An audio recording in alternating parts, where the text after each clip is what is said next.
சிவாய நம. திருச்சிற்றம்பலம். பணக்கை மும்மத வேலம் ஊறித்தவன் நினைப்பவர் மனம் பொங்கிலாய் கொண்டவன். பணக்கை மும்மத வேலம் ஊறித்தவன் நினைப்பவர் மனம் கோயிலாய் கொண்டவன். அனைத்தும் வேடமாம் அம்பல கூத்தனை தினைத்தனை போலதும் மறந்துய்வனோ. அனைத்தும் வேடமாம் அம்பல கூத்தனை தினைத்தனை போலதும் மறந்துய்வனோ. சிற்றம்பலம். அனைவருக்கும் வணக்கம். நம் தமிழ் ஊரன் இலக்கிய ஆராய்ச்சி மையம் சிங்கப்பூர் மற்றும் ஐயாரப்பர் திருமுறை மன்றம் திருவையாறு இணைந்து நடத்தும் மன்னிய சிவஞான் மொழிதரு மாற்றம் 11ஆம் திருமுறை கருத்தரங்கத்தில் 20வது சிற்றிலக்கிய சிந்தனைக்குள் செல்ல இருக்கிறோம். இந்நிகழ்வுக்கு வருகை தந்திருக்கும் அனைவரையும் வருக வருக என்று வரவேற்கிறோம். கபிலதேவ நாயனார் பாசுரங்கள் மூத்த நாயனார் திரு இரட்டை மணிமாலையை நமக்கு பொருளோடு எடுத்துச் சொல்ல வருகை தந்திருப்பவர் சிவநாபா கிருஷ்ணவேணி அம்மையார் அவர்கள். இவர் பொறியியலில் முதுகலை பெற்றுள்ளார். தற்போது வெள்ளிங்கிரி ஆண்டவருக்கு மலர்பணியும் செய்து வருகிறார். நாயன்மார் குரு பூசைகளை செவ்வனே அடியார்களோடு சேர்ந்து செய்து வருகிறார். திருமுறையை பாராயணம் செய்வதோடு குழந்தைகளுக்கும் சொல்லிக் கொடுக்கிறார். அப்படிப்பட்ட அம்மையார் அவர்களை இப்போது பேச வருமாறு அன்போடு அழைக்கிறேன்.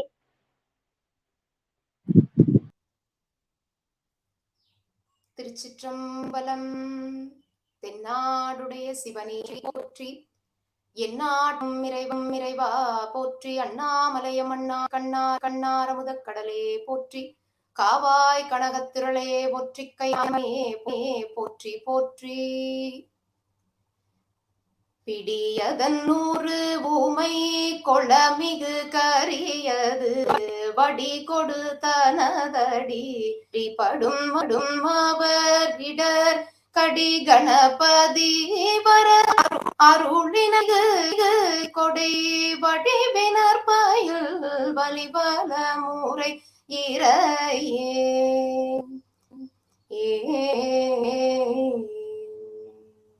திருச்சிற்றம்பலம்.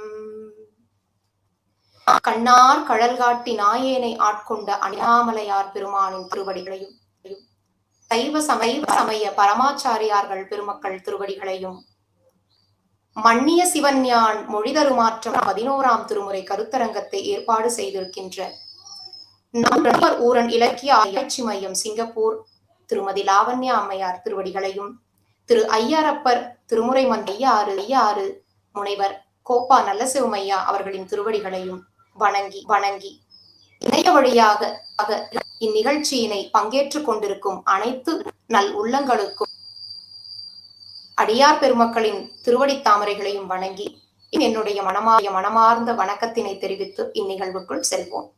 திருச்சிற்றம்பலம்.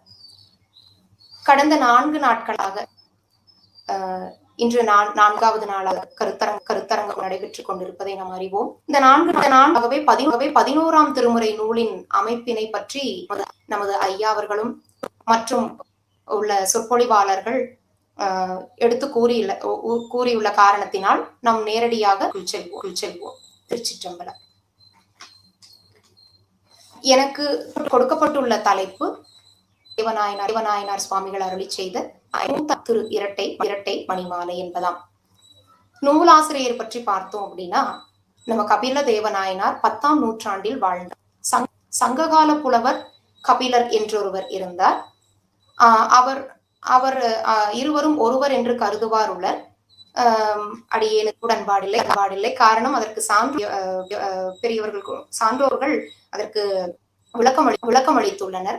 என்னவென்றால், நம்ம கபில தேவநாயனார் சுவாமிகள் திரு இரட்டை மணி மாலையில கட்டளை என்ற யாப்பினை பயன்படுத்தி இருக்கின்றார். அது சங்க காலத்துல வழக்கத்தில் இல்லை. நம்ம காரைக்கால் அம்மையார் தான் முதன்முறையாக அந்த யாப்பினை பயன்படுத்தி இருக்கின்றார். மேலும் சேரமான் நாயனார் பொன்வண்ணத்து திரு அதுல 100 பாடல்களுமே இந்த கட்டளை கலித்துறை யாப்பை பயன்படுத்தி இருக்கின்றார். அடுத்ததா நூல் அமைப்பினை பார்ப்போம். அதாவது விநாயக பெருமான் பாடியிருக்கின்றார் திரு இரட்டை மணிமாலை. இரட்டை மணிமாலை என்பது 2 வகையான மணிகளால், முத்து பவளம் போன்ற 2 வகையான மணிகளால் மணிகளை கொண்டு கோர்க்கப்பல எவ்வளவு அழகாக இருக்குமோ அது போன்று நமது ஐயா அவர்கள் வெண்பா கட்டளை கலித்துறை என்ற 2 வகையான யாப்பினை கொண்டு விநாயக பெருமான் மீது பாடல்களை அருளின்றார் என்றார். வெண்பா மேலோட்டமான இலக்கண தகவல்களை பார்த்துவிட்டு செல்வோம். வெண்பா என்பது கொண்டிருக்கும் 2 பேர் பேசிக்கிட்டா உரையாடனை எப்படி இருக்கும் அந்த மாதிரி அமைப்பில் இருக்கும். 3 சீர்கள் இருக்கும். ஏனைய 4 சீர்களை பெற்று வரும். வெண்டலை வெண்சீர் வெண்டலை என்ற சீர்மை கொண்டு வரும். 2 அடி முதல் 12 அடிகளை கொண்டிருக்கும். அது கலித்துறை. களி என்றால் எழுத்து பாடப்படும் கலிவகை. அதாவது நேரசையில் ஒரு தொடங்கினா ஒரு எழுத்தை நீக்கிவிட்டு அந்த அடிகள்ல அந்த ஒரு 16 எழுத்துக்கள் இருக்கும். நிறையசையில் தொடங்கியிருந்ததுன்னா 17 பெற்று வரும். நமது பாடல் மூத்த நாயனார் அலையிலும் அந்த நம்ம பார்த்துக்கலாம். பெரும்பாலாகவே கட்டளை கலித்துறை யாப்பு ஏ என்ற ஏகாரத்தை கொண்டே முடிந்திருக்கும். இதுவும் செப்பலோசை கொண்டிருக்கும். இது இலக்கணத்தை பற்றிய அமைப்பு. அடுத்தது நம்ம சுவாமி பொருளின் அடிப்படையில் எப்படி பாடல்களை அமைத்திருக்கின்றார். விநாயக பெருமானை வணங்குவதனால நம்மளுக்கு என்ன நன்மைகள் உண்டாகும் என்பதையும், பெருமான் யார், அவர் நம்ம பரம்பொருளாக விளங்கக்கூடிய சிவபெருமானின் மகனார் தான் அப்படிங்கிற கருத்தை வலியுறுத்தி பாடியிருக்கின்றார். இப்பொழுது விநாயக திரு அவதாரத்தை பற்றி காணலாம். விநாயக பெருமான் எப்பொழுது எந்த காரணத்திற்காக அவர் நம்மளுக்கு சிவபெருமான் அவரை தந்திருக்கிறார் அப்படின்னு அஜமுகாசுரன்கிற அரக்கன் தேவர்களை எல்லாம் பல்வேறு ஆளாக்கினான். அவர்கள் நம்ம பெருமான் இடத்துல சென்று முறை வழிபாடினர். அப்பொழுது நம்மளுடைய சுவாமூர்த்தி அல்லவா, அதனால தன்னை வணங்குகின்ற தேவர்களுக்கு அவர்கள் வேண்டுகோளுக்கு இணங்க யானை முக பெருமானை தாக்கினார். இதைவே நம்மளுடைய திருஞான சம்பந்தரையா தனது தேவாரத்தில் குறிப்பிடுகின்றார். பிடியதன் உருவுமை கொளமிகு கரியது வடிகொடு வழிபடும் அவர் இட கடி கணபதி அருளினன் மிகு கொடை வடிவினர் முறை இறையே. திருவழிவளத்தில் இருக்கின்ற அம்மையப்பர் நம்மளுக்கு அடியார்களுடைய இடர்களை களையும் பொருட்டு யானை பெருமானை தந்திருக்கின்றார் என்கிறார். யானை முகம் என்பது பிரணவத்தின் வடிவம். அதாவது அகரம் உகரம் மகரம் விந்துநாதம் என்ற 5 எழுத்துக்களின் கூட்டே. இதுல அகரம்ங்கிறது எழுத்துக்கள் வடிவமாக இருக்கும். மற்ற விந்து நாதம் என்பது சூக்குமம் தன்மை வாய்ந்தது. அதெல்லாம் நம்மளுக்கு தெரியும் இல்லையா. பிரணவம்ங்கிறது எப்படி இருக்குங்கிறத கனவமுகத்தில் யானை பெருமானை தோற்றுவிக்கிறார். அடுத்ததாக விநாயக பெருமானை ஏன் செய்ய வேண்டும் அப்படின்னா, நம்ம எந்த ஒரு செயல்களை நம்ம தொடங்கினாலும் அதுல எந்த இடையூறுகளும் வராம சிறப்பாக அது இனிதே முடிய பெருமானின் அருள் நமக்கு வேண்டும். அதனால வணங்கி விட்டுதான் இன்றளவும் நம்ம பார்க்கிறோம். நம்ம சைவ சமயத்தில இருக்கட்டும், இந்து கொள்கையில எதுவா இருந்தாலும் சரி, நம்ம விநாயக பெருமானை வழிபாடு செய்து பிறகு நம்ம இந்த காரியத்தையும் தொடங்குறத பார்க்கிறோம். இப்பொழுது நூலுக்குள் செல்வோம். திரு மூத்த நாயனார் திரு இரட்டை மணிமாலை. மூத்த நாயனார், அதுல நாயனார் அப்படின்னாலே வழிபடத்தக்க இறைவன் என்பது பொருள். நம்மளுடைய அடியார் பெருமக்களுக்கே அது சிறப்பாக கூறுகின்றோம் என்று.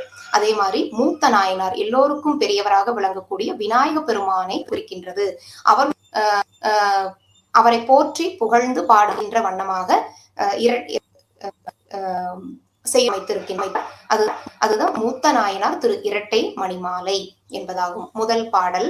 திருவாக்கும் செய்கருமும் கைகூட்டும் பெருவாக்கும் பீடும் பெருக்கும் உருவாக்கும் ஆதலால் வானோரும் ஆனை முகத்தானை காதலால் உப்புவர்தம் கே. திரு என்றால் செல்வம், செல்வத்தை தருகின்றவன் நம் பெருமான். செய்கருமம் கைகூட்டும். எல்லா செயல்களையும் நல்லபடியா நடத்தி கொடுப்பாருன்னா இல்ல, நல்ல செயல்களை நம்ம செய்ய நினைக்கும் போது அந்த செயலே நடத்தி கொடுப்பார் நம்மளுடைய விநாயக பெருமான். செஞ்சொல் பெருவாக்கும், குற்றமில்லாத நல்ல நல்ல சொல்வன்மையை கொடுப்பார் சுவாமி. பீடும் பெருக்கும், பெருமையும் புகழும் உருவாக்கும், தன்னை அழகிய வாழ்க்கையை உருவாக்கி தருவார். யாருக்கு அப்படின்னா அவரை அன்போடு வணங்குபவருக்கு. காதலால் கூப்புவர் தம்கை, வாழும் ஆணை முகத்தானை வணங்குகின்றனாலே நாமளும் விநாயக பெருமானை அன்போடு வணங்க வேண்டும் என்பது பாடலுடைய கருத்து. இதே கருத்தை ஔவையார் பிராட்டியார் தனது மூதுரை நூலில் பதிவு செய்கின்றார். வாக்குண்டாம் நல்ல மனமுண்டாம் மாமலராள்டாம் மேனி நுடங்காதுண்டு துண்டு துப்பார் திருமேனி தும்பிக்கையான் பாதம் தப்பாமல் சார்வார் தமக்கு. பெருமானுடைய திருவடிகளை மறவாது நினைப்பவர்களுக்கு நல்ல வாக்கும் நல்ல மனமும் அருளும் என்கின்றார். இரண்டாவது பாடல். கைக்கும் பிணியொடு காலன் தலைப்படும் ஏழ்வையினில் எய்க்கும் கவலைக்கு இடைந்து அடைந்தேன் வெம்மை நாவலைக்கும் பைக்கும் அறவரையான் தந்த பாய் மத யானை பத்துதிக்கும் பணினு திருவாளன் திருவடியே. கைக்கும் என்றால் பொதுவா கசத்தல் என்று பொருள். அதாவது பிணி என்றால் நோய்வாய்ப்படும் போது நம்மளுக்கு அதன் மேல வெறுப்பா இருக்கும். நம்மளை கவனித்துக் கொள்பவர்களுக்கு ஒருவித வெறுப்பு வரும். இது எப்ப வருது? காலன் ஒரு உயிரை அணுகும் போது அவன் நோய்வாய்ப்படுத்துவான். செயலும் நம்மளால செய்ய முடியாத தன்மைக்கு நம்ம போவோம். அப்போ நம்மளுக்கு கவலை வரும், அதனால உடலாம் வெளிவெல்லாம் வரும். ஆனா நம்ம நூல் ஆசிரியர் என்ன சொல்றாரு அப்படின்னா, எனக்கு இதெல்லாம் வராதப்பா, காலன் என்னை அணுக மாட்டான்ங்கிறாரு. எப்படி அவருக்கு மட்டும் அது சாத்தியம் அப்படின்னா, வெம்மை நாவலைக்கும் பைக்கும் அறவரையான், நல்ல கொடிய விஷத்தை உடைய பாம்பு அறவாக அறையில், அதாவது இடுப்புல கட்டி இருக்கின்ற சிவபெருமான் தந்த இந்த யானை பெருமானின் திருவடிகளை நான் தஞ்சம் புகுந்திருக்கின்றேன். அவரை சரணடைந்திருக்கின்ற காரணத்தினால் என்னை காலன் அணுக மாட்டான். அதனால ஏற்படக்கூடிய நோயும் கவலையும் எனக்கு இல்லையாம் என்கின்றார். இதே கருத்தினை திருஞான சம்பந்தரையா அவருடைய திரு தூங்கானை மாடம் திருப்பதியத்தில் கருத்தினை என்னன்னா, ஒடுங்கும் பிறவி கேடு என்று இவை உடைத்தாய வாழிய தவம் அடங்கும் இடம் கருதீர் அடிகள் அடி நிழல் கீழாம்.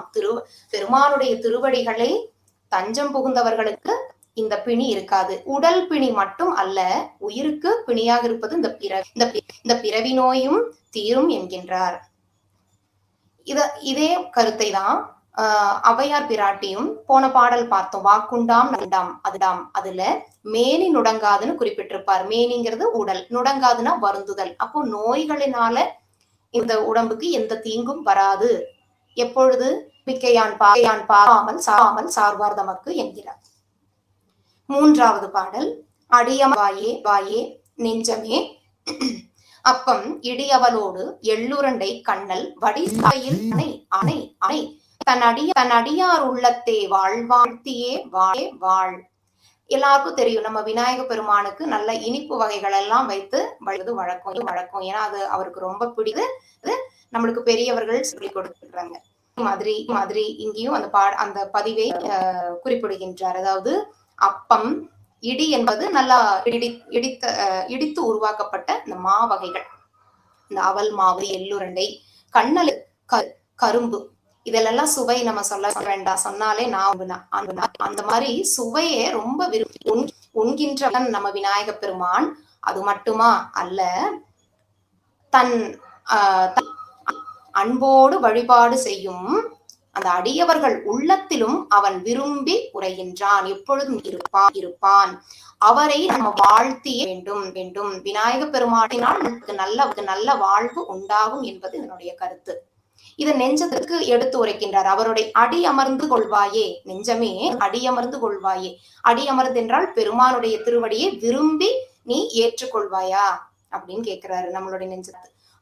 அப்படி பெருமான் விநாயக பெருமான் திருவடிகளை நம்ம விரும்பி நம் உள்ளத்தில் அப்படின்னா வழிபாடு அப்படின்னா அவர் எப்பொழுதும் நம் உள்ளத்தில் நீங்காது இருப்பார். அதற்கு சான்றாக திருஞான சம்பந்தரையா பார்த்தீங்கன்னா, நனவிலும் கனவிலும் என்ற பதிகத்தில் ஊனுடை பிறவியை அறுக்க உண்ணீர் காணிடையாளன் பயில் கருக்குடி வானவர் தொழுகழல் வாழ்த்தி வாழ்மே. வானவர்கள் எல்லாம் வந்து பெருமானுடைய திருவடிகளை வாழ்த்தியே வாழ். அப்பர் சுவாமிகள் குறிப்பிடும் கொடுத்திருக்கிறார் பெருமான் அவருடைய புகழ்களை பாடுவதற்கல்லவா. வாயே கண்டாய் மத யானை ஊரி போர்த்து என்று நம்ம பார்க்கலாம். அடுத்த வாழைக்கனி மாங்கனி தாம் சிறந்த கூழை சுருள் குழை அப்பம் எள்ளுண்டை எல்லாம் துருக்கும் பெருவயிற்றோடும் புகுந்து என் உளம்பிரியான் வேட திருமுகத்தேனி விநாயகனே. போன அவருக்கு என்னென்ன உணவு பண்டங்கள் பிடிக்கும்னு பார்த்தா, அதே மாதிரி வாழை கனிகள், பலாவின் கனிகள், மாங்கனிகள் எல்லாம் தன்னோட வயிற்றுக்குள்ள கூடியது திணித்தல் என்று பொருள் பேழை பெருவயிற்றோ இத்தனையும் இடம் பிடிக்கின்ற பெருமானுடைய வயிறு. ஆனா அதுல தத்துவ பொருள் என்ன இருக்குன்னா அந்த பெருமானுக்குள்ள அடங்கும். அப்படிப்பட்ட பெட்டகம் போன்ற பெரிய வயிறை உடைய விநாயகர் பெருமான் இப்ப எங்க இருக்கிறாரு? என் உள்ளத்தில் இருக்கிறார். அவர் எப்பொழுதும் நீங்க மாட்டார். வேழ திருமுகத்து செக்கர்மேனி விநாயகன். அந்த விநாயகர் பெருமான் எப்படிப்பட்டவர்? யானை முகத்தை கொண்டவர், செவ்வான்ற செந்நிறத்தை உடையவர். அதற்கு சான்றாக மாணிக்கவாசக பெருமான் இதே கருத்தை விடுகிறார். ஊனார் உடல் புகுந்தான் உயிர் கலந்தான் அவன் என் உடலில் புகுந்து விட்டான், என் உயிரோட கலந்து விட்டான், என் உளத்தில் இருக்கின்றான், அவன் உளம் பிரியான் என்பதை பதிவு செய்கிறார். அடுத்த பாடல், விநாயகனே வெவ்வினையை வேறறுக்க வல்லான், விநாயகனே வேட்கை தணிவிப்பான், விநாயகனே விண்ணிற்கும் மண்ணிற்கும் நாதனுமாம் தன்மையினால் கண்ணிற்பணிமின் கணிந்து. பெருமான் எப்படிப்பட்டவர்னு பாருங்க. வேறறுக்க வல்லான். வினைகளை களையணும் அப்படின்னா நம்மளால முடியாது, அது மட்டுமே முடியும். அப்ப அந்த விமான் வெவ்வினையை, நல்ல வலிமையான வினைகளை வேறறுத்து விடுவார். கொஞ்சம் நெஞ்ச விட்டா கூட மறுபடியும் இந்த உயிர்கள் பிறவிக்கு வந்துரும்னு நம்ம மேல இருக்கிற வேரோட அந்த வினைகளை எல்லாம் விடுகிறார். விநாயகனை வேட்கை தணிவிப்பான் என்பது ஆசை. தணிவிப்பான் ரெண்டு பொருள் எடுத்துக்கலாம். ஒண்ணு நிரப்புவான், ஆசை நிறைவும் எடுத்துக்கலாம். ஆசையை நீக்குவான், அறவே நீக்குவானுங்கிற எடுத்து. இப்ப அடியவர்களுக்கு நல்ல விருப்பம் இருக்கு, நம்ம அடியார்களுக்கு எல்லாம் அன்னமும் பெருமானுக்கு திருவிழா நடத்தணும் அப்படின்னா அது வேட்கை தானே. அதையெல்லாம் சுவாமி நிறைவேற்றுவார். பிறருக்கு தீங்கு செய்யறோம் அப்படின்னா அதெல்லாம் நிறைவேற்ற மாட்டார். அந்த மாதிரி ஆசைகளை நம்ம உருவாகாதமான அதை நீக்கி விடுவார். தான் பெருமானை வழிபடுவதோட சிறப்பு.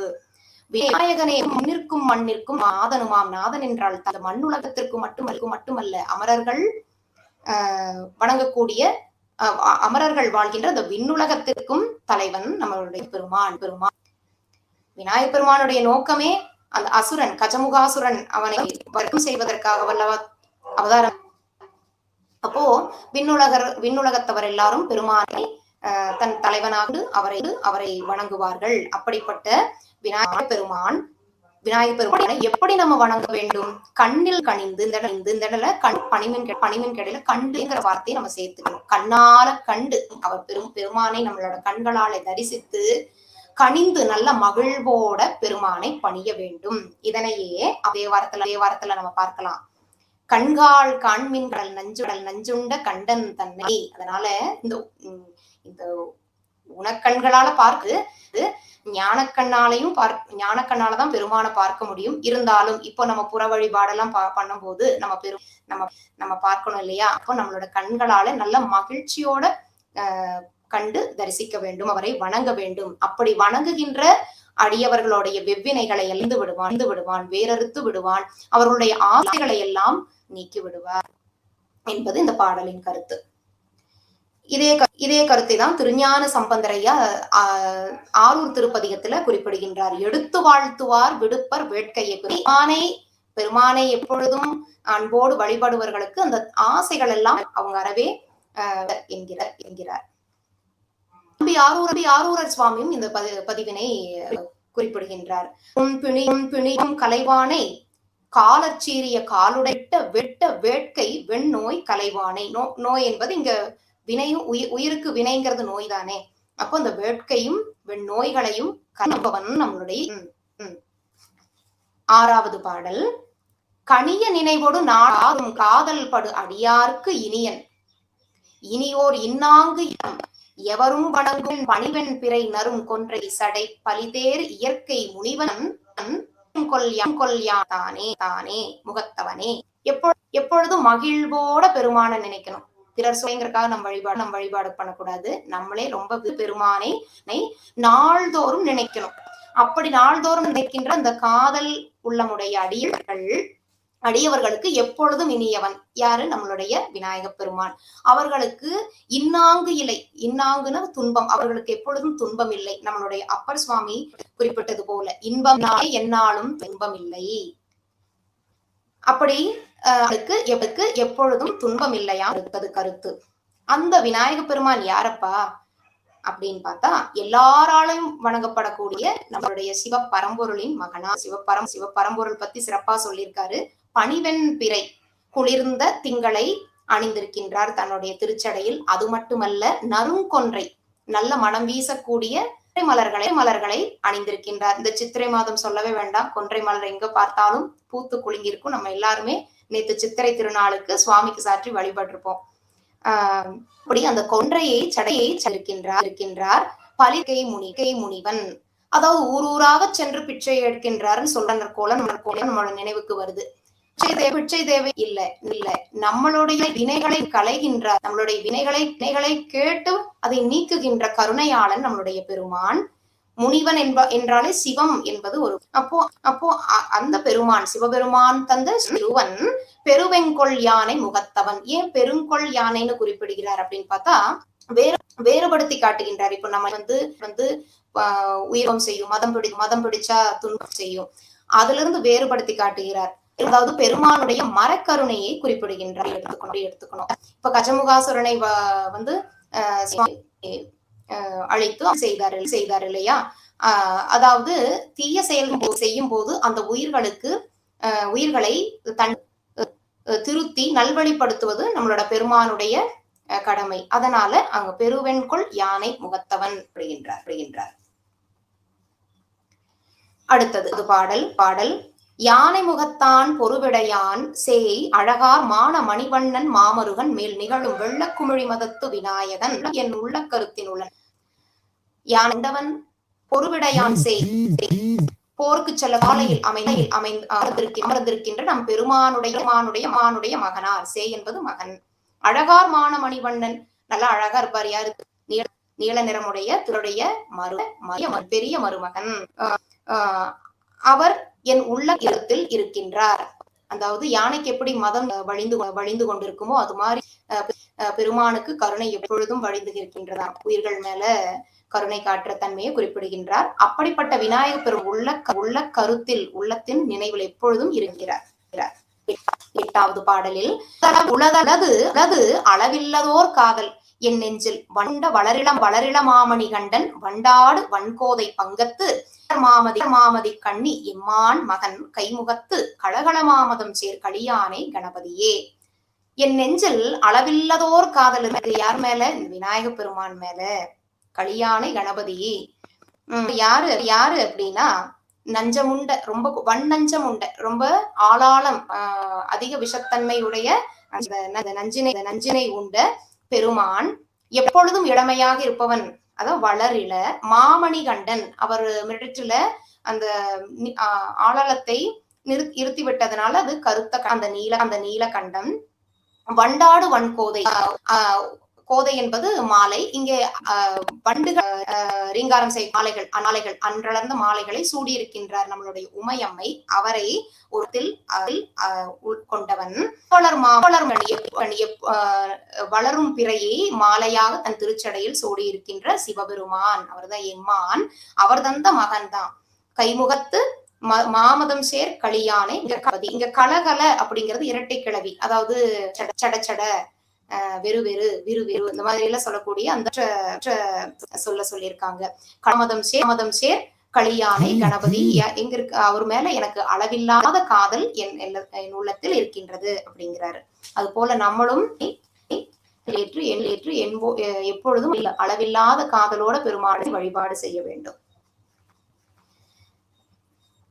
9வது பாடல். கணம் கொண்ட வல்வினைகள் கன்றி பணங்கொண்ட பாந்தல் சடைமேல் மனம் கொண்ட தாதகத் தேன்முரலும் கொன்றையான் அளித்த போதகத்தின் தாழ் பணியப்போம். கணம் என்றால் கூட்டம், வல்வினைகள் பாரு கூட்டம் கூட்டமா வருதான். அது சஞ்சித வினை சொல்றாங்க. அந்த சஞ்சித வினை நீக்கக்கூடியவன் நெற்றிக்கண்ணுடைய பெருமான், பணம் கொண்ட பாந்தல் படம் எடுத்து ஆடுகின்றனை தன் திருச்சடை மேல் கொண்டிருக்கின்ற பெருமான், மனம் கொண்ட தாதகத்தேன் முரளும் கொன்றையான், நல்ல மகரந்தம் அதுல தேன் நிறைந்த கொன்றை மலர், அதற்கு வண்டு ரீங்காரம் செய்கின்றது. அப்படிப்பட்ட மலர்களை சூடியிருக்கின்ற சிவபெருமான் தந்த யானை முகத்தவன் அவருடைய திருவடியை பணியும் போது நம்மளுக்கு இந்த வலிய வினைகள் நீங்குவாம் என்பது பொருள். 10வது பாடல். போக பந்தத்து அதந்தம் இன்றி நிற்பீர் புனைதார் முடிமேல் நாகபந்தத்து அந்த நாள் அம்பிரை இறையான அயந்த மாக அந்த அமழை போல் மதத்து கதப்போர் ஏகதந்த செந்தாள் இந்து ஏத்துமினே. போகம் என்றாலே இன்பம் துன்பம் ரெண்டுமே சேரும். இங்க உலக இன்பத்தை நம்ம எடுத்துக்கொள்ள வேண்டும். இந்த உலக இன்பத்தை மூழ்கி இருக்கிற உயிர்களை பார்த்து இதுக்கு ஒரு முடிவே இல்லை. ஆசை மேலும் இதுலயே இன்பம், இதுலயே ஒரு முடிவில்லாம இருந்து கொண்டிருக்கிற இந்த உயிர்களை சுவாமி பாடுறாரு. அதாவது புனைத்தார் முடிமேல் நாகபந்தத்து, கங்கையும் கொன்றை மாலையும் அணிந்திருக்கின்ற பெருமாள், அவர் இந்த திருச்சடையில நாகத்தை பேண்டு மாதிரி சுத்தி இருக்கிறார். நாகபந்தத்து அந்த நாள் அம்பிரையான் சந்திரனை செய்தார். பிறை எடுத்து தன் திருச்சடையில சூடிக்கொண்டார். அவருக்கு கருணை செய்த தன்மை குறிப்பிடப்படுகிறது. அப்படிப்பட்ட பெருமான் தந்த மாகபந்தத்து அந்த மாமழை போல் மதத்து கதப்போர், ஊழி காலத்துல கடும் மழை, அந்த மழையில இடி எப்படி இருக்கும் அந்த மாதிரி போர் செய்கின்ற யானைக்கு அதை சொல்லியிருக்காங்க, குறிப்பிட்டிருக்கிறார். அப்படிப்பட்ட யானை முகத்தை பெருமான் விநாயக பெருமானுடைய இணைகளை அவருடைய இரண்டு திருவடிகளையும் பணிந்து ஏத்துவின் அப்படிங்கிறார். அப்படி இருந்தா இந்த இன்பத்திலிருந்து நீ வெளியில வர முடியும்பா அப்படின்னு நம்மளுக்கு குறிப்பிடுகின்றார். அதுதான் பாசம் தீரப்போம் என்று திருஞானமும் தன்னுடைய வாரத்தில் பதிவு செய்கிறார். அடுத்தது போக பந்தத்து மன்னிக்கவும் 11வது. ஏத்தியே என்னுள்ளம் நிற்குமால் மாத்தனி வெண்கோட்டு தூத்தளல் போல் செக்கர் திருமேனி செம்பொல் கடல் ஐங்கை முகாய கடாயானை முன். அதாவது சிவந்த திருமேனி கொண்ட பெருமான் செம்பொன் அதெல்லாம் செம்பு போல களிம்பு எப்ப பார்த்தாலும் ஏறும் மலம். நம்மளை எப்பொழுதும் நம்ம அந்த மலத்திலேயே இருக்கிறோம். ஆனா பெருமான் குற்றம் இல்லாதவன். அதனால அவருடைய திருமேனி எப்பொழுதும் பொண்ணுக்கு கடல் அப்படி பொன்னார் திருவடிகள் ஐங்கை முக்கட்கடாயானை 5 கைகளை கொண்டவன். சேர்த்து யானைக்கு ஒரு கை நம்மளுடைய பெருமானதில் வேறுபடுத்தி காட்டுகின்றார். நம்ம என்ன சாதாரண யானை முகத்தான்னா நம்ம சொல்லக்கூடிய யானைக்கு நம்ம எடுத்துக்க கூடாது, வேறுபடுத்தி காட்டுகிறார். செம்பொன் கடல் ஐங்கை அப்புறம் 3 கண்களை யானை முகத்தானை எப்பொழுதும் ஏத்தி உள்ளத்தி வழிபாடு செய்ய வேண்டும் என்கின்றார். அடுத்த பாடல். முன்னிலம் காலத்திலே பற்றினேன் வெற்றி மீன் உன்னிலம் காமன் தன் மைத்துனனே மணிடத்து என்னிடம் காய்களிரே இமையோர் சிங்கமே உமையாள் தன் இளனே சரணாங்களே. முன் இளங்காலத்திலே ஒரு சின்ன வயசுலயே 10 to 20 வயசுக்குள்ள வச்சுக்கோங்க. அந்த காலத்திலேயே அந்த பருவத்திலேயே நான் என் உள்ளத்தில் உன் திருவடிகளை சரணமென்று புகுந்து விட்டேன், விட்டேன். நீ யாரப்பா அப்படின்னு பார்த்தா, அதாவது அந்த விநாயக பெருமான் யாரு அப்படின்னா, எப்பொழுதும் நிலையாக இருக்கக்கூடிய காமன். சாமி எரிச்சிட்டாரே நெற்றிக்கண்ணால் அப்படின்னா இல்ல, பின்னாடி காமனுடைய மனைவி ரதி தேவியாருக்கு மட்டும் அவர் கண்களுக்கு தெரியும்படி சுவாமி கருணை செய்ததாக புராண செய்தி கூறுகிறது. அப்படி எப்பொழுதுமே இருக்கிற உயிர்களிடத்திலையும் அந்த காமங்கிறது எப்பொழுதும் இருக்கு. அந்த தன்மையும் நம்ம எடுத்துக்கலாம். அப்போ எப்பொழுதும் இருக்கக்கூடிய காமனுக்கு மைத்துனனாக இருப்பவன் நம்மளுடைய பெருமான். நீலகண்டத்து எண்ணிளம் காய்களிலும் எப்பொழுதும் இளம் இருக்கின்ற விநாயக பெருமான். அவருக்கும் நீலகண்டம் இருக்கிறது என்பதை குறிப்பிடுகின்றார். இமையோர் சிங்கமே, இமையவர்களுக்கு சிங்கம் போன்றவன். அதாவது இமையவர்களை காப்பாற்றினார் அல்லவா அசுரன் கிட்ட இருந்து. அதனால அவர்களால் வழிபடக்கூடிய பெருமான். உருவத்துல யானை மாதிரி இருக்கிறார், ஆனா வீரத்தில் சிங்கம் போல இருக்கிறார் என்பதை நம்ம தெரிஞ்சுக்கணும். இமையோர் சிங்கமே, தன் இளம் காதலனே, உமையம்மை தந்த புதல்வன். இங்க காதலன் என்பது புதல்வன். அப்படிப்பட்ட விநாயக பெருமானின் சரணம் அடைந்திருக்கின்றேன். எப்போ? என்னுடைய இளமை பருவத்திலேயே நான் உன்னை சரணடைந்து விட்டேன் என்கிறார். நம்மளும் அப்போ இந்த நிகழ்ச்சியில எத்தனையோ குழந்தைகளும் கவனித்துக் கொண்டிருக்கலாம்னு நினைக்கிறேன். அப்போ நம்ம என்ன பண்ணோம்? விநாயக பெருமானின் திருவடிகளை எப்பொழுதும் அன்போட ஏத்தி வழிபாடு செய்ய வேண்டும். அடுத்த பாடல், சரணு என்று திருக்க முரணுடையே நல்லேன் நான் முன்னம் திருள் நெடுங்கொடத்தான் அப்புறத்தான் ஆனை முகத்தான் அமரர் பண்டத்தான் தாழ்பணியா பண்டு. போன பாடல சொல்லியோட திருவடிகளை நான் சரணடைந்திருக்கின்றேன். அதே மாதிரி சொல்றாரு அப்படி அடிமை தொட்டிருக்க அப்படி தலைவன எப்பொழுதும் அந்த அடிமை தரத்து அதற்கு மேல இல்ல, அந்த மாதிரி சிறப்பான அடிமைத்திறம்னு சொல்லலாம். அப்படி அடிமையாக இருக்கின்றேன். உன்னுடைய அதாவது பெருமானுடைய வழிகளுக்கு முரணாக எதையும் நான் செய்ய மாட்டேன். ஏன்னா பெருமானுடைய திருவடி கொண்டிருக்கிறேன். அதற்கு முரணாக எந்த செயலும் நான் செய்ய மாட்டேன். அவருடைய உறுதிப்பாடு சொல்றார். அதாவது பெருமானே, நீதான் எல்லாத்துக்கும், உன்னதான் இருக்கிறேன், உன்னை மீறி நான் எதையுமே செய்ய மாட்டேன் அப்படிங்கிறது கருத்து. திரோட்டு அண்டங்களுக்கெல்லாம் அந்த அண்டங்களை கடந்தும் இருக்கின்றான். அப்புறத்தான் முகத்தான் அமரர் பண்டத்தான். பண்டம் என்றால் அடையத்தக்க பொருளாக உள்ளவன், அடையத்தக்க பொருளாக இருப்பவன். அப்படி நம் உள்ளத்தில் அதோ மனதால அடையிறது. ஏன்னா நம்ம பெருமானை அடைய முடியாது. ஒரு நாள் இந்த உடல் நம்மளை விட்டு நீங்கி உயிர் இருக்கும். அப்போ அந்த மனத்தாலதான் பெருமானுடைய அப்படி அடையத்தக்க பொருளாக இருக்கின்றவன் பெருமான், விநாயக பெருமான். அவரை தவிர வேற எதையும் நான் செய்ய மாட்டேன். அவர் தவிர நான் வேற எந்த வழியிலையும் செல்ல மாட்டேங்கிற அந்த உரைப்பை காட்டுகின்றார். இதே கருத்துதான் நம்மளுடைய காரைக்கால் அம்மையாரும் பதிவு செய்கிறார். இரவாத இன்ப அன்பு வேண்டி பின் வேண்டுகின்றார் என்பது. அடுத்த பாடல், பண்டம்தம் ஆரத்தான் என்று இனியனவே பலவும் கொண்டு அந்த நாமை குறுகுவர் கூர்ப்புணர்வில் கண்டு அந்த நீன்முடி வார்சடை கற்றை ஒற்றை வெண் தந்த வேழமுகத்து எம்பிரானடி வேட்கையரே. அதாவது நீதான் வேணும். பண்டம் என்றால் நீ அடையத்தக்க பொருள் நம்ம பார்த்தப்ப நீதான் வேணும்.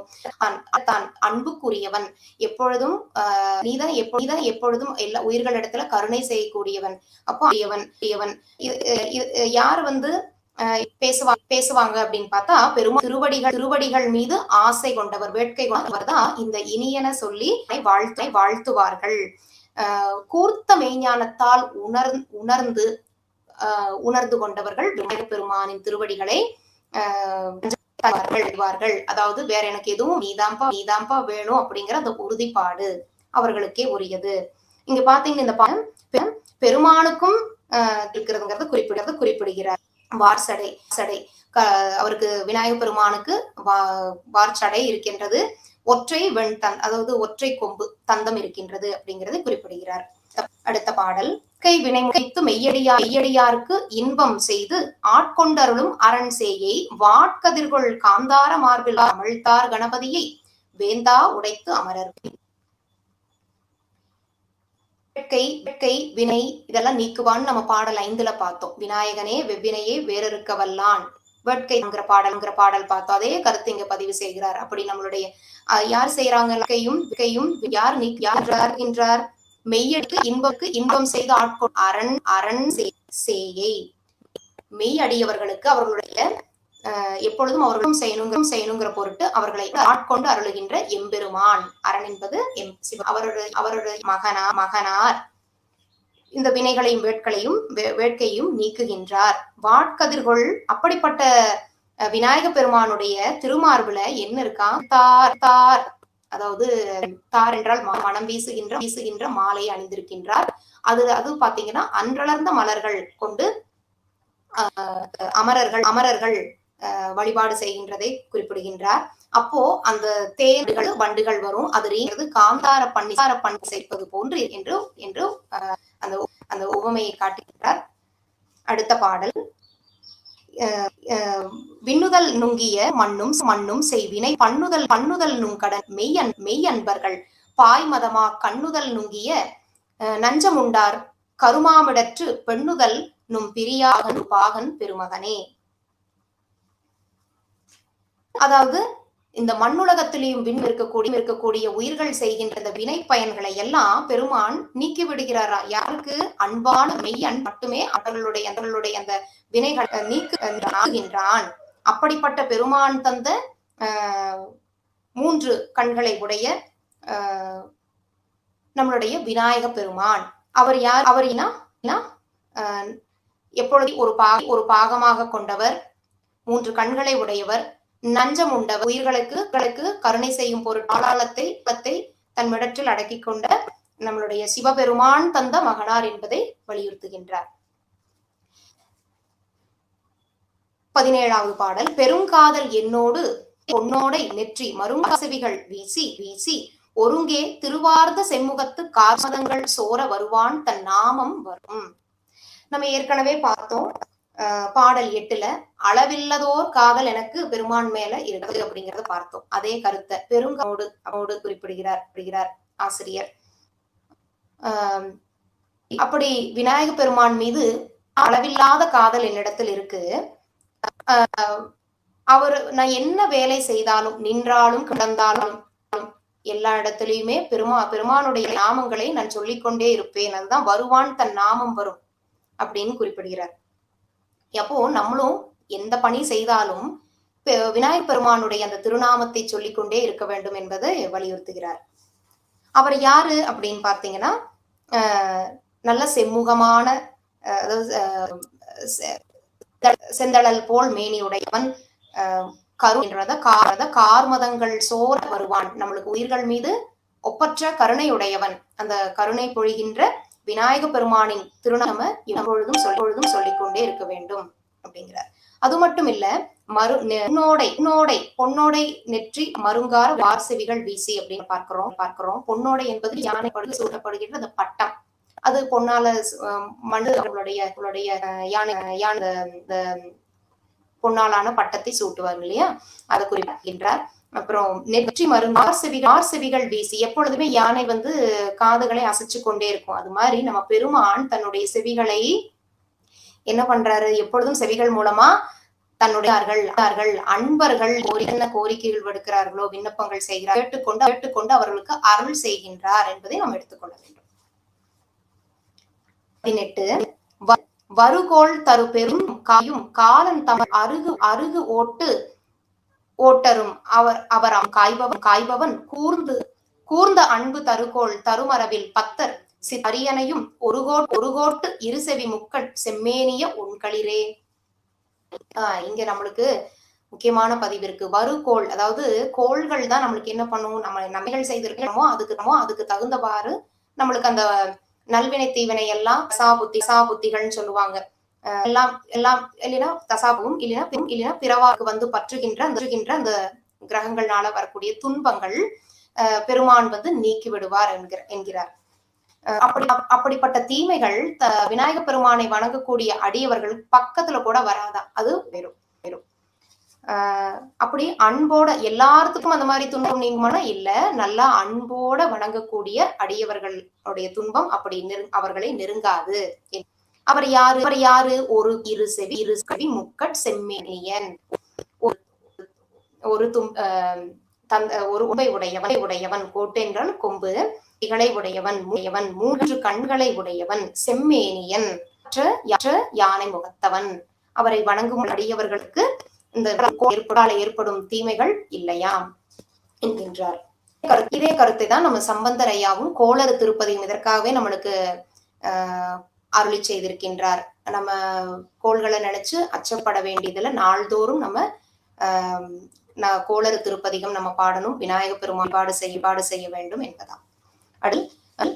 களியானை கன்றை கணபதியை செம்பொன் ஒளி பாரோர்க்கு உதவும் அழியானை கண்ணுவதும் கைத்தலங்களும் மற்றவன் தாள் நண்ணுவதும் நல்லார் கடன். அதாவது நல்லவர்களுடைய கடன் என்ன அப்படின்னா விநாயக பெரும்பாடு செய்வதுதான். களி யானை நல்ல கருன்ற யானை முகத்தவன், கன்றை கணபதி எப்பொழுதும் இளமையாக இருப்பவன், செம்பொன் ஒளியானை செம்மேனியன் ஒளி வீசுகின்ற மேனி உடையவன், பாரோர்க்கு உதவும் அமரர்களுக்கு உதவி செய்கின்றவன், அழியானை கண்ணுவதலங்கள் கூப்புவதும் அவரை கண்ணார கையால் வணங்குவது மற்ற அவன் தாள் பணிவதும் நல்லவர்களுடைய என்கின்றார். இந்த தலை கொடுத்ததே அவரை வணங்கத்தானே, உடல் கொடுத்ததே அவனை வணங்கத்தானே. அதை நாம் எப்பொழுதும் மறக்க கூடாது. எப்பொழுதும் விநாயக பெருமானை நம்ம வழிபாடு செய்ய வேண்டும். 20வது பாடல், இது இறுதி பாடல், இந்நூலின் இறுதி பாடல். நல்லார் பழிப்பில் இன்பவளத்தை நாண நின்று கொல்லாமுகத்து எங்கள் போதகமே, புறமூன்றரித்த வில்லான் அளித்த விநாயகனே என்று மெய்மகிழ வல்லார் மனத்து அன்றி மாட்டாக்க இருக்க திருவே. பவளமே நாணுகின்றதாம் பெருமானுடைய அந்த செம்மேனியை பார்த்து. அப்படி செந்நிறமாக இருக்கிறார் விநாயக பெருமான். ஒளியால் செதுக்கப்பட முகத்தை உடையவன். திருநாரையூர் பொல்லா பிள்ளைகளும் அனைவரும் அறிந்ததே. அப்படி பொல்லாமுகத்து எங்கள் போதகமே, யானை முகத்தவனே. அவர் யாரு? புறமூன்று எரித்த வில்லான், முப்புறம் எரித்த சிவபெருமான் தந்த பெருமான். இப்படி அவரை ஏற்றி மெய் மகிழ்ந்து மாற அன்போடு விருப்பத்தோடு அவரை ஏற்றி வழிபாடு செய்கிறவர் மனதில் யார் இருப்பாங்க? திருமகள் இருப்பாங்க. அப்படி விமானை வழிபாடு செய்யாதவர்கள் மனதுல திருமகள். அப்ப நம்மளுக்கு எந்த செல்வமும் கிடைக்காது என்னுடைய கருத்து. ஒரு குறிப்பை நான் முதல்ல சொல்ல மறந்துட்டேன். பெருமான் மீது நம்பியாண்டார் நம்பி சுவாமிகள், அதிரா அடிகளார் சுவாமிகள் நூல்கள் செய்திருக்கின்றனர். அந்த குறிப்பினை சொல்ல மறந்துவிட்டேன், மன்னிக்கவும். அதனால எல்லாருமே விநாயக பெருமானை கண்டிப்பாக வழிபாடு செய்ய வேண்டும். நம்மளுடைய இடர்களை நீக்குவார், நம்மளுடைய வல்வினையும் நீக்குவார், நம்மளுடைய நோய் இந்த உடல் பிணிகளை நீக்குவார், கவலை களைவார், நம்மளுக்கு எப்பொழுதும் அருள் செய்வார் என எப்பொழுதும் நம்ம கருணையோடு இருக்கின்ற பெருமான். அவருடைய திருவடிகளை நம்ம ஏத்தி வழிபாடு செய்யும் போது பெருமான் நம்மளோட உள்ளத்தில் எப்பொழுதும் நீங்காது இருப்பார். நம்மளுக்கு எல்லா செல்வங்களும் நம்மளுக்கு கொடுப்பாரு, பிறவி பிணியும் நீக்குவார் என்று சொல்லி வாய்ப்பளித்த குருவர்களுக்கும் திருவர்களுக்கும் நன்றி கூறி விடைபெறுகிறேன். திருச்சிற்றம்பலம். தென்னாடுடைய சிவனை போற்றி, எந்நாட்டவர்க்கும் இறைவா போற்றி. எல்லோருக்கும் என்னுடைய நன்றியினை தெரிவித்து விடைபெறுகிறேன். திருச்சிற்றம்பலம்.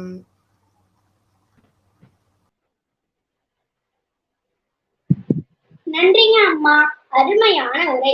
மூத்த நாயனார் என்ற யானை முகத்தனை ரசிக்க வைத்து விட்டீர்கள். விநாயகர் எல்லோருக்கும் நிச்ச தெய்வம். எது செய்தாலும் விநாயகர் வணக்கத்தோடு செய்வதுதான் நம் மரபு அல்லவா? அந்த மரபினை ஏன் பின்பற்றுகிறோம் என்று புரிகின்றது. எனக்கு பிள்ளையாரை ரொம்ப பிடிக்கும். பிள்ளையாரை பற்றி பேசிய அம்மா அவர்களுக்கும் இருந்து கேட்ட இணைய அன்பர்கள் யாவருக்கும் எங்கள் குழுவின் சார்பாக நன்றிகளையும் வணக்கங்களையும் சொல்லிக் கொள்கிறோம். அடுத்த நிகழ்வான கபிலதேவ நாயனார் சிவபெருமான் திரு இரட்டைமணி மாலை நிகழ்வை காண சாட்டில் கொடுக்கப்பட்டுள்ள இணைப்பில் இணையுமாறு கேட்டுக்கொண்டு விடை பெறுகிறோம். நன்றி, வணக்கம். சிவாய நம. திருச்சிற்றம்பலம். தென்னாடுடைய சிவனே போற்றி, எந்நாட்டவர்க்கும் இறைவா போற்றி. சிவாய நம.